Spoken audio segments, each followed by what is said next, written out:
Bienvenue à toutes et à tous, du coup, pour notre présentation de notre produit GUIM. Ravi de vous voir tous, enfin, même si je ne vois pas. Donc, notre produit GUIM est vraiment pour simplifier et automatiser la gestion UIM sur IBMI.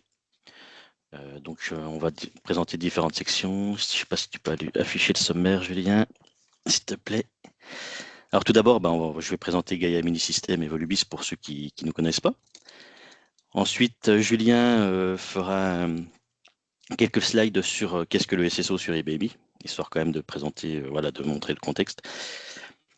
Ensuite, je reprendrai la main pour vous présenter GUIM, les différentes fonctionnalités. Et ensuite, je vous ferai vraiment une démo du produit avec la globalité de toutes les fonctionnalités qu'on a mis dedans.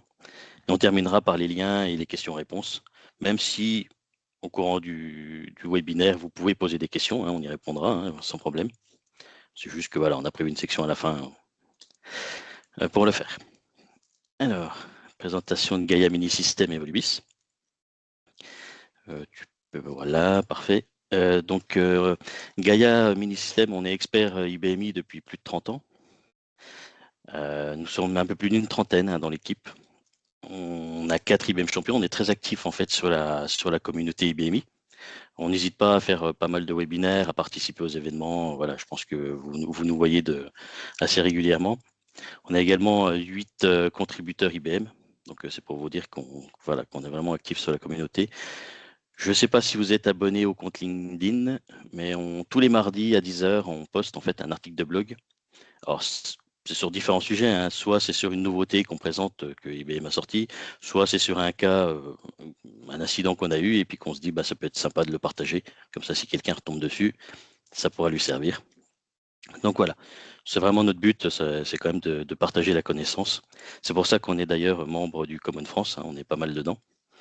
Donc on organise l'événement. D'ailleurs, je fais un petit aparté où, je ne sais pas si vous êtes au courant, mais à partir de dimanche, vous avez la Power Week. C'est les derniers moments pour pouvoir s'inscrire. Pas la Power Week, pardon, le Common Europe Congress. Vous pouvez encore vous inscrire. Par contre, ça démarre dimanche et puis lundi, quoi. Voilà. Gaia Mini System, on est acteur référencé du monde IBMI. On fait principalement du conseil et de l'expertise. On a également un centre de service, donc TMA ou TME. On participe beaucoup à des projets de modernisation également, sur différents aspects. Et on développe également nos produits. Donc c'est pour ça que vous voyez, vous avez la présentation de GUIM aujourd'hui. On propose également Gitit qui permet en fait d'utiliser Git depuis vos sources natives IBMI, afin de vous faciliter vraiment l'utilisation de Git depuis vos sources IBMI. Donc c'est vraiment un outil génial. Par mon sens, après, c'est normal que je le dise. Et nous avons également Jremote. Là, c'est plus dédié à des équipes support. Donc, ça vous permet en fait de pouvoir, différentes choses, mais de pouvoir voir par exemple un écran d'un utilisateur d'une session 5250 à une autre. Vous pouvez intercepter les messages d'erreur en direct. Quand un utilisateur a un message d'erreur, ça lui affiche une petite fenêtre. Côté informatique, vous répondez et puis la fenêtre disparaît automatiquement. Voilà.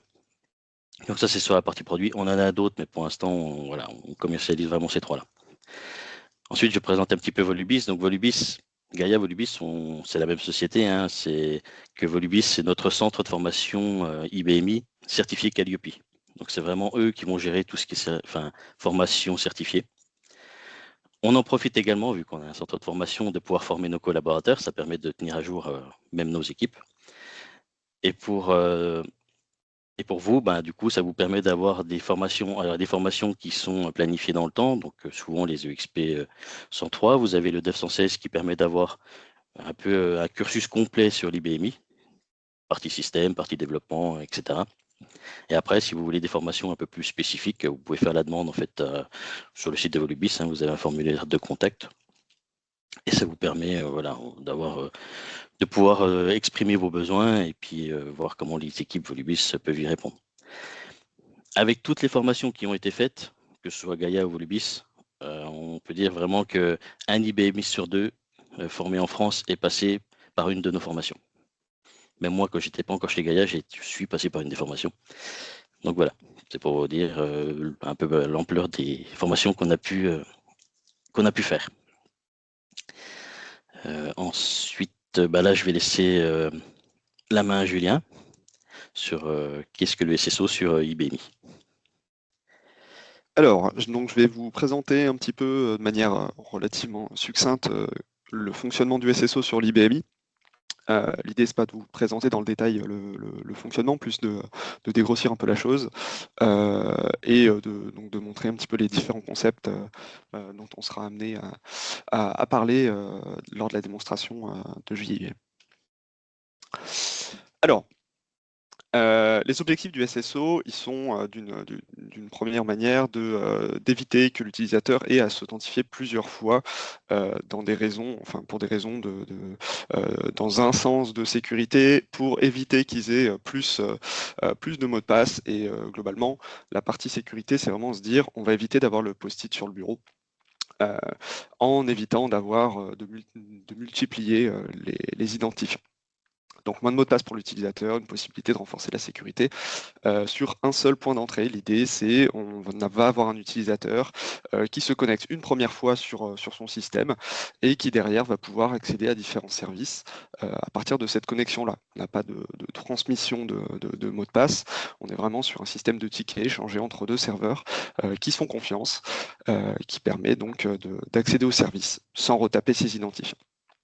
Le SSO sur l'IBMI est basé sur l'implémentation de Kerberos, qui est donc compatible avec Windows, avec éventuellement MDAL qui est sur les serveurs Linux.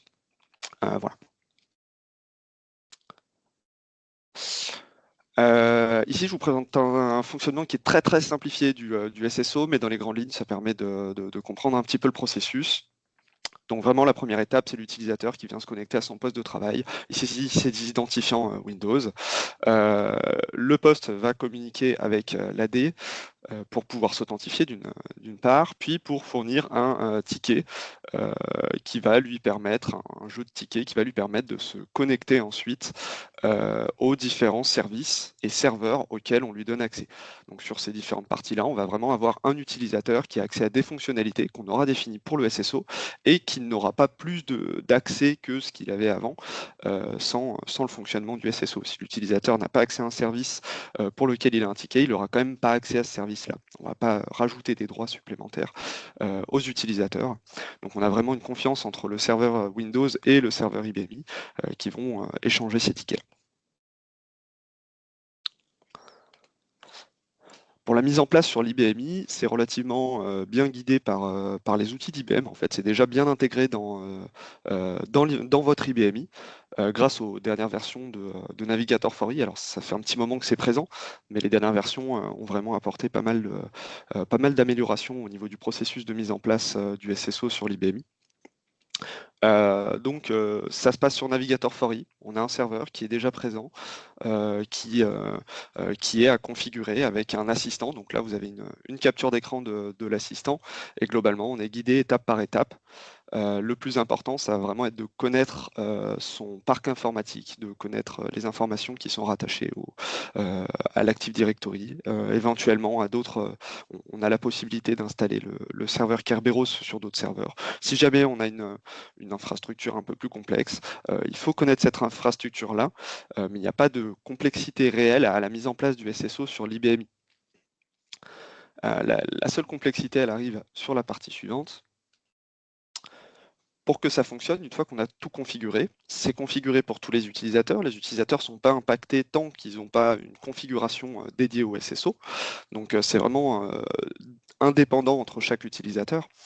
Une fois qu'on a activé ce SSO, on a besoin de créer des associations entre utilisateurs pour pouvoir leur dire tel profil Windows, donc source, va avoir un lien avec tel profil IBMI cible. Et dans cette idée-là, c'est vraiment la partie qui est la plus fastidieuse, puisqu'il faut faire ça pour tous vos utilisateurs. Et c'est à partir de là, du coup, que GUIM devient très intéressant. Et Florian va vous présenter, vous expliquer pourquoi. Ben voilà. Alors, je vais vous déjà faire une présentation votre PowerPoint en fait pour vous présenter les grosses fonctionnalités de GUIM. Alors ensuite, et fonctionnalités clés. Donc, le GUIM est vraiment développé par nos équipes. Donc, c'est nous qui développons le produit. Nous avons vraiment axé sur 3 fonctionnalités clés.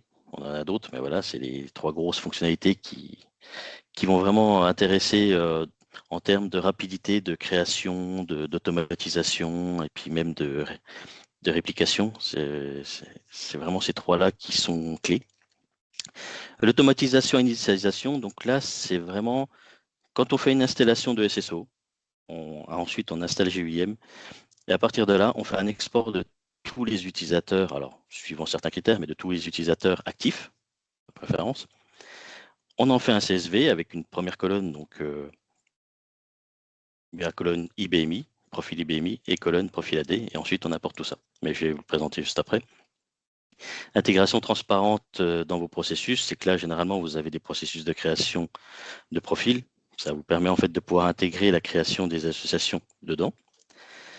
Et réplication des associations entre 2 partitions. Donc là, c'est vraiment exporter toutes les associations, par exemple, de votre machine de prod, et de pouvoir les réimporter sur votre machine de backup, sans avoir à tout recréer de l'autre côté. Donc là, je vais passer vraiment une à une les fonctionnalités. Donc la première, l'automatisation et l'initialisation. Donc ce que je disais, c'est qu'on va exporter, on va faire un CSV, on va mettre en première colonne le profil IBMI, en seconde colonne le profil AD, et on va tout importer ça en une fois. Donc ça vous permet vraiment d'initialiser toutes vos associations en un coup. Donc ça, c'est vraiment appréciable. Je vous montrerai dans Navigator Fory comment se passe la création d'une association, enfin d'un identifiant et des associations. Ça prend un petit peu de temps. Voilà. Ensuite, la gestion transparente des associations. Donc là, c'est vraiment, on fait en sorte de s'intégrer à vos processus de création de profil, enfin de création ou de suppression. Donc là, le but, c'est qu'on va vous mettre à disposition des commandes. Par exemple, là, en capture ADD UM User qui vont vous permettre de pouvoir créer les associations en même temps que vos utilisateurs IBMI.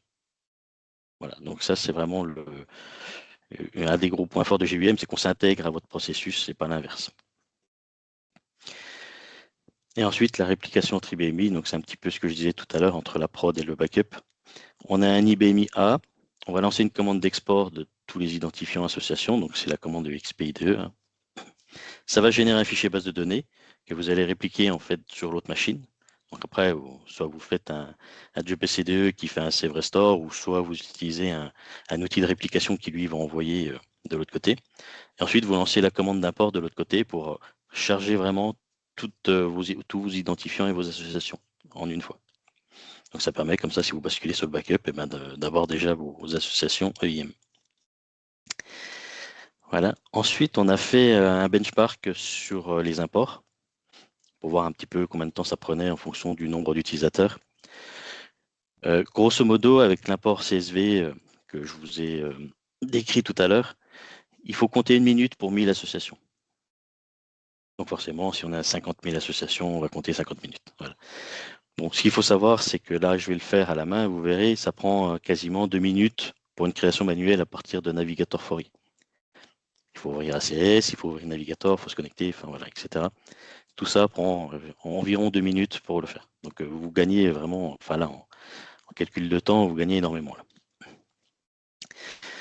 Ensuite, l'installation de GUIM. Alors c'est vraiment pas compliqué. Enfin, ce qui se passe, c'est qu'on vous met à disposition un CVF. Vous prenez, vous mettez sur l'IFS. Vous lancez la restauration, donc c'est l'étape 2 de la bibliothèque GUIMI. Donc là, c'est juste un RST libre, on a la commande juste en dessous. Et vous lancez après la commande d'install GUIMI/install. Et une fois que vous avez fait ça, il ne manque plus qu'à charger la licence et à paramétrer le produit. Et il est fonctionnel. Il est compatible VCTR4 à VCTR6, même si on sait qu'il tourne aussi sur VCTR3, mais voilà, il est compatible sur VCTR4 à VCTR6. Il faut compter 5 minutes vraiment chrono pour l'installer. Donc c'est vraiment rapide. Je ne sais pas si vous avez des questions avant que je passe à la démo. Tant que je me prépare. Hop. Voilà. Okay. Alors, c'est parti. Donc, je vais déjà présenter le menu GUIM tel qu'il est agencé. Ensuite, je vous montre une création d'association via Navigator Fory. La même chose côté GUIM pour vous montrer un peu la différence. Ensuite, on fera l'import de toutes les associations comme si on venait d'initialiser notre machine, enfin de l'installer. Et après, je ferai le transfert de toutes les associations d'une machine à une autre.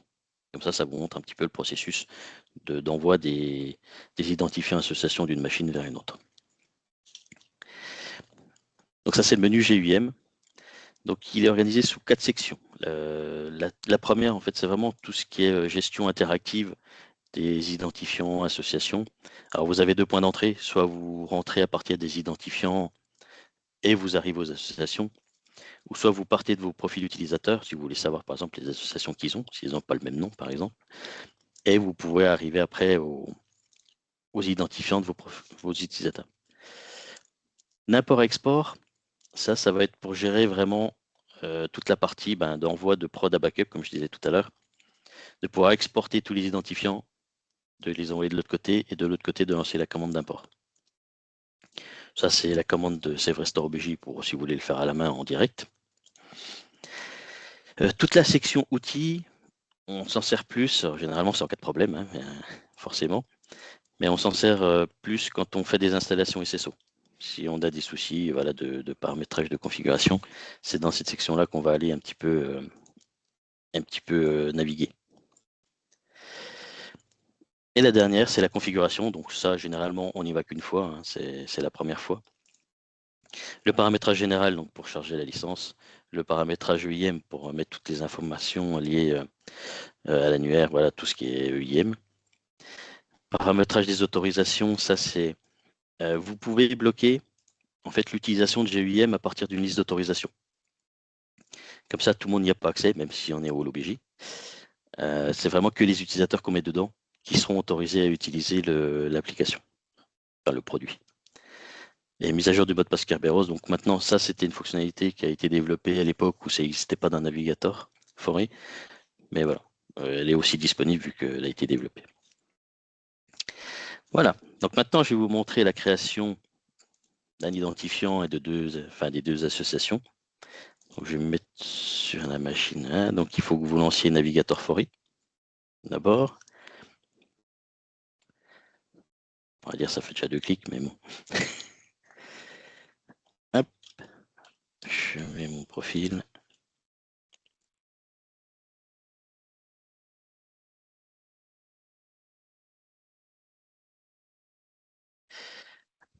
Je me connecte sur la machine ITS 9 et message OK. Donc, là, il faut se rendre dans l'onglet sécurité pour ajouter les associations et les gérer et aller se rendre dans ma page EIM. Ensuite, vous avez gestion des domaines. Une fois que vous avez fait ça, il faut renseigner le mot de passe. Quand on le connaît, ça va. Sinon, on recherche dans son KeePass ou autre logiciel pour stocker les mots de passe, ce qui est mieux. On double-clique sur un VM et on va dans la gestion des identificateurs. Là, actuellement, j'ai rien du tout parce que j'ai tout effacé pour faire en fait comme si on était une machine qu'on venait d'installer le SSO. Donc là, je vais me créer un nouvel identificateur. Donc l'identificateur, c'est un petit peu la coquille qui va contenir les associations. Donc par défaut, au départ, elle est vide et après, on met les associations dedans. Donc on va dire par exemple FG. Bon, je vais dire Florian. Ça, c'est juste, on a besoin que de ça pour créer un identificateur. Ensuite, je vais créer les associations. Alors, ça veut dire la source, c'est le profil AD Windows dont on vient. Et la cible, c'est sur quel profil IBMI je vais me connecter. Donc, je vais faire ajout. Je vais prendre le Kerberos. Alors, je vais dire c'est mon profil Windows Evrado qui est en source. Et ensuite, je vais dire sur quel profil je vais me connecter au niveau IBMI. Donc là, c'est ITS 9 et c'est le profil FG. Une fois que j'ai renseigné tout ça, je fais OK. Et j'ai créé mon identifiant avec mes deux associations. Donc vous voyez, j'ai fait quand même quelques clics, j'ai renseigné quelque chose. Là encore, je connais le chemin par cœur, donc des fois, on ne le connaît pas forcément, donc on prend encore un peu plus de temps. Et maintenant que j'ai fait cette config, si je retourne dans ACS, je mets communication configuration, avancer. Et là, il faut sélectionner dans l'invite de mot de passe utilisation de l'authentification Kerberos. Pas d'invite, je fais OK. OK. Et du coup, voilà, je suis connecté automatiquement. Donc, j'ai pas eu à ressaisir de mot de passe, hein, en plus de mon profil, enfin de mon mot de passe Windows. Là, il s'est connecté à l'IBMI automatiquement. Je vais revenir à la partie GUIM. Donc là, si je vais dans la gestion des identifiants, théoriquement, on va retrouver notre identifiant qu'on a créé précédemment. Pour la création d'un GUM, vous avez plusieurs façons, je vais en montrer deux. Vous faites soit F6 en interactif, si par exemple vous avez un administrateur qui fait les créations à la main, vous n'avez pas de CL de création de profil. Alors, par exemple, je vais faire FG2, démo, FG2. Alors par contre, je ne peux pas mettre FGRADO, je vais mettre FGRADO 2 parce qu'on ne peut pas avoir deux cibles pour une source. Parce que du coup, le système ne saura pas sur laquelle se connecter. Et là, j'ai créé voilà, mon association. Donc déjà, enfin mes identifiants et mes associations, déjà, ça a pris beaucoup moins de temps. Et c'est, enfin, je veux dire, entre les 2 minutes que j'ai mis avant et les 15 secondes que j'ai mis là, on va dire c'est déjà plus rapide. Après, vous avez encore plus rapide, c'est que si vous avez votre script de création de profil, comme je disais, vous rajoutez dedans la commande add EIM user. Identifiant, cette fois je vais faire un FG3. Hein. Je ne sais pas si j'ai un FG3 encore, mais. Et puis.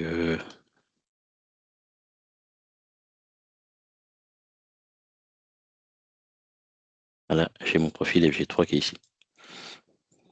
Alors, j'ai pas mis de description. C'est vrai que je suis allé un petit peu vite dans la commande des créations. Mais voilà, du coup, ce que vous faites, vous prenez cette commande-là, vous l'ajoutez à votre CL de création de profil. Et puis, c'est tout bon, quoi. Vous faites votre création de profil et ensuite vos associations. Quand on va dans le détail de chaque identifiant, on voit les associations qu'on a créées précédemment. Il est possible, par exemple, si vous avez plusieurs sources, alors c'est pas forcément le top, mais vous pouvez avoir plusieurs profils Windows AD qui peuvent se connecter à un profil IBMI. Par exemple, vous avez prépa 1, prépa 2, prépa 3 dans votre entrepôt qui se connectent tous à prépa côté IBMI, bah, vous créez 3 sources, prépa 1, prépa 2, prépa 3, qui se connectent au même profil IBMI, avec la même cible. L'inverse est également possible dans GUM, on peut gérer du N pour N. On peut, alors si par exemple vous centralisez, alors c'est pas forcément ce qu'il faut parce que le jour où votre machine tombe, ben, du coup tous les CSO de toutes les machines tombent, mais vous pouvez déclarer toutes les cibles. Par exemple machine 1, enfin ITES 9, ITES 10, ITES 11, etc. Et toutes les gérer sur la même machine. Ça veut dire que vous mettez en source Safegrado et toutes les sources de toutes les machines, je les mets ici. Par contre, comme dit, si un jour ITES 9 tombe, ben, du coup, toutes vos associations ne fonctionnent plus. Voilà, c'est pour vous montrer qu'on peut faire du N pour N. Là, j'ai créé des associations. Je vais juste tout supprimer pour vous montrer comment ça se passe à l'initialisation. Donc là, je ne pourrais plus me connecter hein, en SSO, bien entendu. Donc le principe, je fais un lila, ça s'affiche ailleurs. Donc l'import CSV, comment ça se passe? On vient d'installer GUIM, on vient d'installer USSO, on vient d'installer GUIM, on a exporté les profils IBMI et j'ai renseigné en face les comptes AD pour avoir les sources. Donc c'est tout ce qu'on a besoin pour pouvoir faire l'import CSV. Ce que je vais faire, c'est que je vais aller sur l'IFS. Bon, là, il n'existe pas, donc je ne vais pas forcément mettre le remplacement. J'ai déposé mon CSV. Donc là, tout ce que j'ai à faire, donc si je vais dans les identifiants, on n'a rien du tout, hein, on est bien à blanc. Je vais faire déjà un call de reprise CEI. Là, ce que je vais faire, ce que j'ai fait, c'est que j'ai importé le CSV et je l'ai mis dans un fichier de base de données. Je relance une seconde commande pour l'import. Donc là, il me met 6 utilisateurs créés. Et si je vais dans les identifiants, voilà, j'ai tout ce que j'avais dans mon CSV. ici, du coup, a été créé en face. Donc voilà, non, là j'en ai 6. Il faut imaginer que généralement, quand on fait des installations, on en a 100, 200, 300, voilà. Mais le principe est là. Hop, je vais refermer. Donc cette fois, on a fini d'installer aussi la machine de backup derrière. Donc j'aimerais bien que si je bascule sur mon backup, j'ai toutes mes associations qui soient présentes pour pouvoir en fait vraiment switcher d'une machine à l'autre. Là, on va passer par la fonction d'export. Donc on va passer par l'export sur cette machine-là et on va passer par l'import sur l'autre machine. Donc 10. Alors tout est paramétré dans un fichier au niveau de GUIM, mais ponctuellement, là je vais mettre test démo par exemple, test webinaire. Je ferai pas cette page, je vais mettre test webi. FG. Donc là par contre, la cible actuelle, là où je suis, c'est ITES 9. Parce que je suis sur la machine ITES 9. Et je veux tout mettre sur la machine ITES 10. Mais du coup, pour charger de l'autre côté, il faut que je remplace en fait toutes les cibles ITES 9 par les cibles ITES 10. Alors il s'appelle Gaia.ln, parce que je n'ai pas d'alias sur celle-là. Donc là, je vais exporter vraiment tous mes identifiants, mes associations, pour pouvoir les charger sur la machine ITES 10. Voilà. Alors je vais retourner ici. Je vais transférer mon fichier eg.lib. Instash. Le test web, il est bien là. Je vais aller de l'autre côté sur ITES 10. On va transférer le fichier ici.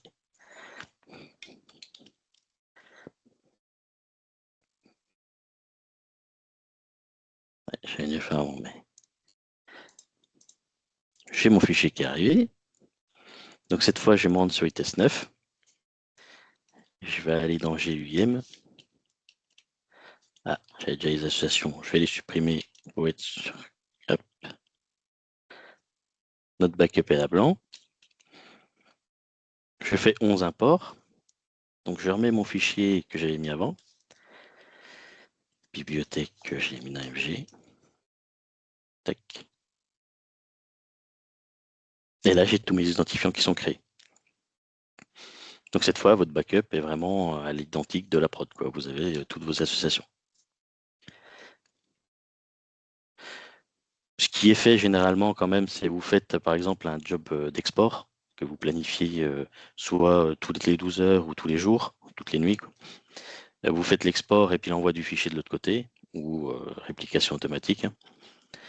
Et vous faites un job EC2 côté backup pour pouvoir les charger, pareil, juste un petit peu derrière, vous décalez de 30 minutes. Et ça vous permet de tout charger. Hop. Voilà, j'ai terminé côté démo. Je vais laisser la main à Julien pour remettre la présentation. Si vous avez des questions, n'hésitez pas. De toute façon, là, on va arriver à la partie vraiment questions-réponses.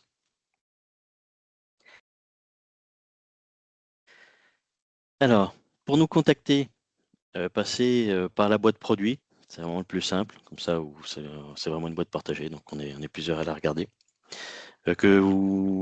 Pour toutes les questions, que ce soit utilisation, POC, mise en place, tout ce que vous voulez, vous écrivez dans cette boîte. On vous a mis le lien de la page produit sur notre site web. Le lien de la page GUIM également. Et le lien du blog, si jamais voilà, ça vous intéresse, vous pouvez aller regarder dedans. Je peux vous dire qu'il y a des centaines d'articles, voire des milliers, qui sont diffusés dessus. Voilà. J'ai terminé pour ma part. Comme dit, si vous avez des questions, c'est encore le moment. Je suis peut-être allé un peu vite pour le coup, mais il nous reste encore 15 minutes. Alors, dans le cas où un user AD égale user IBM, c'est encore plus simple. Ah bah c'est encore plus simple. C'est vrai que là, ce qui peut prendre un peu de temps, c'est que quand on exporte les profils IBMI, après, quand il faut renseigner les profils Windows, s'ils sont différents, c'est sûr que ça prend un petit peu de temps pour les admins AD. Par contre, si c'est le même, on fait copier-coller, on charge, et puis hop, c'est encore plus rapide, oui. Alors pour répondre à la question sur la partie AD online, ça dépend. Au niveau des, si on utilise des Entra ID, pour le coup, c'est pas encore géré parce que pour le coup, on est vraiment dépendant en fait de ce qui est déployé sur l'IBMI par IBM. Et pour l'instant, ils ont pas la réponse pour ça. Donc ça dépend vraiment de la techno qui est employée. Et donc on est en discussion toujours avec IBM pour avoir ces mises à jour-là, pour pouvoir mettre en place les Entra ID pour le SSO sur l'IBMI. J'espère que ça répond à la question. Alors à savoir que là, pour le coup, sur les dernières mises à jour de Navigator 4i, ils ont pas mal bossé sur la partie SSO. Donc j'ose espérer que justement ils s'y mettent un petit peu et qu'on ait une meilleure réponse à apporter dans pas si longtemps. Est-ce que l'on peut attribuer pour un profil Windows un compte IBMI en prod et un compte sur IBMI en recette? Oui, clairement oui. Alors on peut. L'idée, par contre, en fait, la problématique, c'est que donc c'est totalement faisable et c'est géré dans GUIM. La problématique, c'est que on va avoir une machine de référence, donc soit la prod, soit la recette, qui contiendra les deux associations. Donc si on a une des deux partitions qui tombe pour une raison ou une autre, maintenance ou quoi que ce soit, l'autre partition pourra plus permettre l'accès en SSO, enfin pourra plus accepter l'accès au SSO puisqu'il aura plus les associations. Donc l'utilisateur aura plus de lien vers son utilisateur Windows. Donc en général, on le déconseille pour éviter d'avoir justement ce genre de souci, mais c'est techniquement possible. Par contre, on peut faire deux configs différentes sur deux machines différentes. Et là, du coup, c'est vous qui faites les associations comme vous voulez, quoi. Voilà. Je ne sais pas si on l'a précisé, mais une fois qu'on met en place le SSO, c'est pas dès lors qu'on l'a mis en place que tout le monde est SSO. C'est vraiment, il faut charger toutes les associations, même si on l'a fait, si les gens continuent d'avoir la configuration user mot de passe, eh ben, ils continueront à utiliser user mot de passe. Par contre, une fois qu'on a fait la modification au niveau de ACS, comme quoi on n'utilisait plus, voilà, qu'on mettait Kerberos comme j'ai fait tout à l'heure, c'est à ce moment-là que du coup on bascule vraiment sur le mode SSO, quoi. Voilà, donc comme dit Florian, donc c'est par utilisateur. Apple Mac, ça donne quoi? Ça dépend de votre AD en fait, de la gestion au niveau de l'AD. Je connais pas trop d'AD qui tournent, je crois pas que ce soit possible un AD Mac. En fait, ça dépend de la réponse. Ça va dépendre de deux choses au niveau du SSO. Ça va dépendre du client, donc du logiciel client qui permet de s'y connecter pour qu'il puisse faire une demande de ticket et de l'AD. Donc, je sais pas comment et si ça pose problème d'intégrer un Mac à un domaine Windows. J'ai jamais tenté l'opération, hein, je vous avoue. Bien sûr, vous aurez le replay. Il sera en ligne au plus tard vendredi soir. Et du coup, pour ajouter à ce que disait Florian, au niveau du déploiement du SSO, donc c'est par utilisateur et c'est aussi par service. On va vraiment choisir quels sont les services auxquels on veut mettre la possibilité du SSO. Par exemple, on peut choisir d'avoir du SSO uniquement pour la partie 5250. On peut avoir du SSO pour la partie net server. On peut avoir du SSO pour les différents services HTTP, etc. Et ça, on va vraiment choisir quels sont les services sur lesquels on met en place le SSO. Et après, on peut le configurer par utilisateur. L'étape pouvant être finale peut être de retirer le mot de passe complètement à l'utilisateur pour qu'il ne puisse se connecter qu'à partir du SSO. J'ai une question là sur le modèle de facturation. C'est une facturation à la partition. Donc c'est une licence en fait par partition par an. Et il n'y a pas de limite d'utilisateur, quoi. C'est vraiment juste la partition qui. C'est voilà, une licence à la partition. Bien, merci à tous d'avoir participé. Bonne journée à tous. Bonne journée.